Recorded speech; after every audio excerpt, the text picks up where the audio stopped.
somebody on Twitter actually just reached out to me saying that they were on one of these new fintech platforms and they were surprised that they were being offered only regular plans, for mutual funds and not the direct plans, which is what which is the whole objective of direct plan, right? Is for DIY investors. So how can investors know before they actually make the commitment whether they're getting into regular plans or direct plans? Hi, Sumaira. Good afternoon. It's always a pleasure to be on your show. So look, I think as you rightly pointed out, DIY investing is when an investor himself or herself wants to go out on a digital platform and do things or handle his or her investments by themselves. Basically, they want to take complete control. And typically, the benefit of such a thing is that it offers an seamless execution, right from evaluating the schemes to execution to monitoring, basically. Now, the point which you brought out is very, very relevant. If your platform is only offering you regular plans, then the whole objective of going digital and not going through a distributor or an intermediary kind of gets defeated. There could be other benefits though, and we can argue about it. But the prime objective is to be able to invest in direct plans. Now, how could one distinguish between whether a platform is offering you regular plans or direct plans?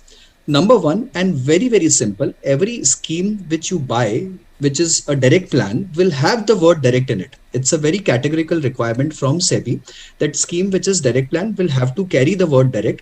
Unlike the regular plan schemes will not have any word. So let's say, just for an example's sake, if it's a fund called, let's say, HDFC Equity Fund or HDFC Flexi Cap Fund, in regular plan, the name will be HDFC Flexi Cap Fund Growth Option, but in direct plans, the name will be HDFC Flexi Cap Fund Direct Plan Growth Option. So you will have a very clear understanding just from the name itself.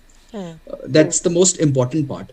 The second important way of looking at it is you check the expense ratio of the scheme. So most of these platforms will also show you the expense ratio of the scheme.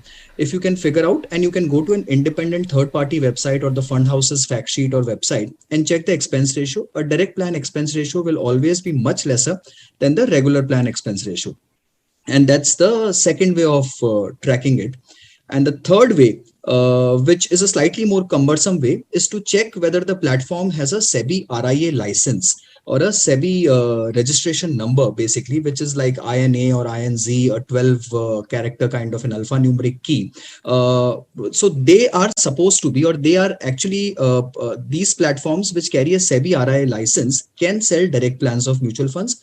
Unlike a platform which carries an MFI ARN only, and they don't have a SEBI advisory license, then they're not supposed to be selling direct plans. They can only give you distribution services. And typically those platforms with ARN number or those banks with ARN number will only offer you regular plans. So these are few differences if one could be careful about it.